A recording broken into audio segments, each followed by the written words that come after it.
Darren Donate. I am an instructor at the University of New Mexico. I've taught courses before on technical and professional writing as well as creative writing, and I'm here to impart a little bit of my knowledge about proposal writing and the proposal genre, and I'm really excited. Hopefully, you guys get a lot out of it. Um, One thing to note is that uh, proposal writing is something you're going to be utilizing throughout your academic and your professional careers, and you're going to be utilizing it in varying capacities. You might, use it to fund your organization's project, or you might be seeking money for your new business startup. Your proposal is really what's going to set the foundation for those projects and those um, really passions that you have. One thing to take note is that proposal writing really is the basis for other types of technical and professional writing documentation. So the one that we're exploring is really, um, very basic. But later on, when you start writing feasibility reports and recommendation reports, you'll see sort of those patterns. You'll be like, oh wow, everything I learned from proposal writing really fits into this type of documentation in this way, or I see this element, reciprocated in this way. So um, I really want you guys to get a sense of the basics because this is something that will follow you throughout your academic, professional, and your civic life. So, um, following that, these are some of the most common features of a proposal. You're going to have an introduction, an analysis, a literature review, a detailed plan, cost and benefits analysis, and then a conclusion. Um, Again, these are the most typical features that you'll find in a proposal. With your introduction, you want to define a problem, you want to stress its importance, and offer a brief description of the proposed solution, which is sort of like your thesis for an essay. The important thing in an introduction is that you want to keep it short and sweet, and you want to be incredibly economical with your language. Um, you know, Depending on who you're sending this proposal to, they want to get to the point very quickly, and they want to be convinced of your point very quickly. So it's important that we, get straight to the point, and we use sentences that aren't very long, very short and sweet, and are very convincing. You'll have an analysis of a problem that discusses its causes and its effects. One thing that I do want to have you take note of is that you shouldn't be examining immediate effects. It should be something that you're looking way into the future. And this might be 6 months for your proposal. This might be 10 years for your proposal. It sort of depends, but you have to be looking into the future when you're writing these types of documentation. You're going to include a literature review. This doesn't necessarily have to be just scholarly materials that's relevant to your problem, but it's going to be any type of documentation that helps support your problem or your thesis. If I'm using the hypothetical situation of I wanna start a new parking lot for my university. I'm going to look at past proposals that might have failed, and I'm going to include them as a literature review within my own proposal. If I'm examining stress in a specific business in my organization, I'm going to look at psychology articles and journals that helps sort of define stress um, within my own proposal and understand how stress affects people. So that's something I'm going to include in my own literature review. You're going to have a detailed plan, right? So it's going to be a step-by-step on how to solve the problem. One thing that I do want to take note of is your detailed plan should have some type of timeline associated with it. I think that uh, it's not going to be for every proposal, but I do like to see that often because um, it gives us a better sense of like what the outcome is going to be. It gives us a better sense of the type of organization and the thought that was put into this proposal. So it's a really good strategy to think like this is the timeline and this is how I'm measuring sort of the outcome of it, which actually goes to a cost and benefits analysis, right? We're looking at the benefits of the plan against its costs. So this might be a little bit more abstract depending on what it is you're examining. If we return back to the example of the parking lot, it might just be as simple as, okay, how much money are we going to save by opening this parking lot? Are we going to lose money trying to open it? What's going to happen, right? And you're just examining raw numbers. Um, if you're working for a nonprofit and you're studying illiteracy rates within your community and seeing how that affects your community, one thing that you might want to include in your cost benefits analysis is looking at the social good that a literacy program would have on this affected community, right? So again, you're not looking at raw data, but you're going to have to write in a very convincing manner and sort of suggest that this is going to have a net benefit for your community or your society as a whole. You should include a conclusion that looks to the future and stresses the importance of taking action. Your conclusion should also restate some of the details above your analysis, your detailed plan, your cost benefit very quickly. Again, your conclusion shouldn't take up more than half a page. A quarter of a page will do. You have to get just straight to the point. I apologize for the words being cut out, but it's supposed to read visual representation of proposal components. I'm sure that this slideshow will be uploaded so you guys could take a better look at it. But I think it's important just to sort of visualize how you plan out your proposal. Your introduction, again, should be very short, very simple. You'll move on to your problem analysis with the major causes, the evidence, the effects of the problem. You'll have your plan for solving the problem, the major steps, support, and the deliverables. By those two last ones, I mean this is going to be your evidence, this is going to be your graphs, your images, and other types of materials that really helps like solve your problem. I'm a really big fan of using a lot of images, a lot of graphs within your proposal because it sets a very authoritative tone, and it makes you seem like you have a really well researched proposal. You have a benefits of the plan, so this is going to be your cost benefits analysis. Again, depending on, it shouldn't take up a lot on your page. It should either be raw data, you're examining raw data, or you're talking about the social good that this program or this initiative might cause. And then you'll have your conclusion, right? Again, restating the above, looking forward to the future. As far as strategies for the proposal, you want to have something that has an authoritative tone. If you're writing a grant proposal and you're asking for money to go to Mexico to conduct a study, you want to make sure that you know what you're talking about. I know that's sort of self-explanatory, but I can't stress that enough. And you do that through different ways, right? You do that through your literature review and including lots of evidence that helps support your claim. The next point is the use of metaphors and similes. If you are taking a more humanistic approach to writing a proposal, this is something that I heavily favor. You're going to think about pathos, logos, ethos. This is something you want to convey throughout your proposal. So again, if you're talking about illiteracy rates or homelessness, and that's what you're writing about, you want to include a lot of metaphors and similes and really get through to the reader why you're passionate and why you feel so empathetic about this subject. But if your proposal is just about traffic, within your neighborhood and how we're going to fix that, that might be language that is limited. So just think about your audience and the ways that this might attract them. What is the type of language you want to utilize to attract them? Excuse me. I keep stressing the economy of language, so pay attention to sentence length. You want to make things short. You want to make things simple. You want to make it very easy for the reader to understand. You're going to have, you might have technical terminology, right? You might have some jargon. You want to have that explained and detailed, and you want to do this as simply as possible. Consider how your audience might be unaware of what it is you're trying to prove. They might not know, the science behind it, but, try to communicate it effectively and communicate it simply. You're going to have your steps for crafting a proposal.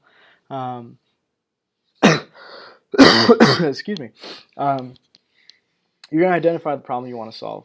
The biggest feature of this is that you don't want to have a problem that's easily solvable, right? Then there's no real reason for writing a proposal. If you could just go out and solve it, then who cares, right? And at the same time, you don't want to have something that's impossible. You want to have something that you can see that it is a visible thing that is affecting people, and it is something that can be solved. And then that's when you're going to analyze the problem's causes and effects. And that's really going to key you in whether or not this can be solved. It might be an impossible problem. You might have to just start all over from scratch. So these are the two most important ones, right? Identify it and then analyze it. Do your research. Again, this might be sort of outside scholarly materials. If I'm examining traffic within my city, I'm going to look at previously published materials that was, by the city's architect or by, maybe like the amount of like traffic accidents that occurred through another avenue, right? So you might have to be creative with the type of research that you're finding, but again, it's important that you find sources that are credible. You're going to develop your plan for solving the problem, which is something that was detailed earlier. You might want to have something that's examining different objectives and how you're going to reach them, have an outcome, have a time frame, etc. You're going to figure out the costs and the benefits of your plan. This might be a little bit more abstract depending on what it is you're going to be focusing on. And it might just be as easy as examining raw data. It sort of depends with what your proposal is, what it's situating and what it's trying to prove. You're going to draft the proposal. You're going to design your proposal, which seems a little bit easier said than done, but one thing to take note of is that when people reach these, they get these proposals on their desks. They see one that's formatted, kind of ugly, or it doesn't, isn't very appealing to the eye. They don't really give it the time of day. Most of the time, you'll be working with APA, so it's very simple. But at the same time, think about how the person's eye reacts to what's on the page. Are they constantly darting from your title to the graphs to the actual text? You want to make it as easy and readable as possible. Finally, you're going to revise and edit your proposal, and take some time to do that, and you'll get something that's really refined by the end if you follow these steps. So this is a discussion board activity. You guys will probably be able to look that up in your I think it's Blackboard. So yeah, go ahead and take a look at that after you've watched this video. I have a terrible cough. I'm so sorry. So this is an example of one of the proposals done by a past student. Their title was here: First Amendment for All, Student Athletes Deserve Full Rights of Expression. They were asked to remove a Twitter post involving Donald Trump and gay rights, and they argue that if they were not an athlete, they'd be able to tweet something of this nature. So this is what they're advocating for. One thing that I think could be improved from this proposal, this could be centered. I think it just looks nicer and it's easier to read. And you don't necessarily have to follow the conventions of like regular paragraph formatting if it is single space. So you could just backspace that, center this. It might just look a little bit nicer. So they talk a little about the First Amendment, which is sort of like their background into dealing with this type of speech. They move on to I guess problems that are occurring in the university, and then if we move down here, this is their solution to the proposed problems in the disconnect and also in the trouble section. One thing that I think should be considered is that the title should, I don't necessarily think that it needs to be this creative, because it depends on who it is you're writing towards. Like, I'm not entirely clear who the audience is for this proposal, and it's something that you want to just consider. Like, am I going to be using what I'm writing outside of the classroom, and how am I conveying that sort of tone and that speech within my own proposal? So they have their solution here, and they have their references, which is great. I think it's a really good start to the proposal. I want to show sort of the future of proposal writing as well. So if we click on this one here, this is a sample report. This is a mouthful. The effects of stress on business employees and programs offered by employers to manage employee stress. Kind of a bad title, but I think it does some really interesting things. Again, design is an issue, right? This table of contents could use some work. It's a little bit difficult to look at. But they do some really, really interesting things. They have their introduction here, clearly stated. Managers need to identify those suffering from negative stress and implement programs as a defense against stress. These programs may reduce the impact of stress as employees and work performance. Okay, great. They restated again, statement of problem. This is the significance of the study and the scope of the study. This is not necessarily something you need to include. You could already have this in the introduction because, persuading someone. But it's another strategy you could utilize. They have their literature review, which discusses stress and defines it through these different avenues, and how stress affects morale is something they also discuss. So this is really important to how you sort of understand stress in this proposal, and it's something that, this is why it's important to have a literature review within your proposal. This is things that have, peer reviewed, make a lot of sense, and you have this evidence to help support your claims. They have their methods of the study, which is sort of like their plans. They have their limitations of the study, which is something you might want to include in your proposal, right? How has my questionnaire affected data? Like how might have been I don't know, biased, or how might this not be representative of like all of these business employees or the general population, right? So it's something you might want to include. You might not want to be as radical as I stated with your limitations of the study, but it's something you would want to mention. So they have their graphs here. They have their findings, which is great. Makes it seem really credible. I believe they have their conclusion here, so that's very short, about half a page. Gets to the point. You might have back material with these reports and these proposals. Like if you had a questionnaire, you might want to include that as an appendix, but it might not be necessary.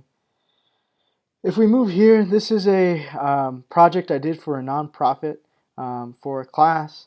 We were asking for $30,000 for additional support staff. Again, this isn't a proposal, this is a boilerplate. But it follows along that same type of like basic writing structure. You have your introduction.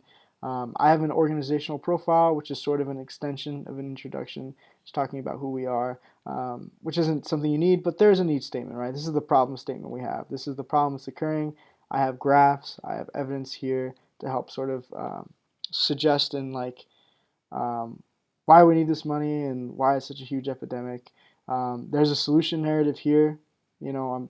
This is how we're going to solve the problem. These are different objectives we're going to reach. One thing that I do want to take note of is the use of charts. This might be something that you want to utilize within your own proposal. I have the objective clearly stated, the activities, the timeline when this will be reached, and then the outcome results that I proposed. So think about how you can incorporate a solutions chart within your own proposal. It's not necessary, but again, it's a great strategy to help incorporate, and it sort of cleans up this text. You might have to write a lot about how your solution is, and it really just adds on to sort of that authoritative tone. If you look here, the student wrote their solution, but it doesn't seem like there's a lot of evidence to help back up this up. So just consider how you can incorporate evidence, how you could increase your authority on the subject. And then I had a conclusion. The evaluation is something you might not need to incorporate within your proposal, but conclusion, short and sweet. Again, looking into the future. And this is just more back material. So this is really what's kind of going to be expected of you after proposal. But again, it's incorporating a lot of those same strategies, a lot of those same structures, and you'll see it time and time again. So I hope that this lecture was beneficial and you might have gotten something out of it. Thank you for your time, and I really appreciate it. So have a wonderful weekend.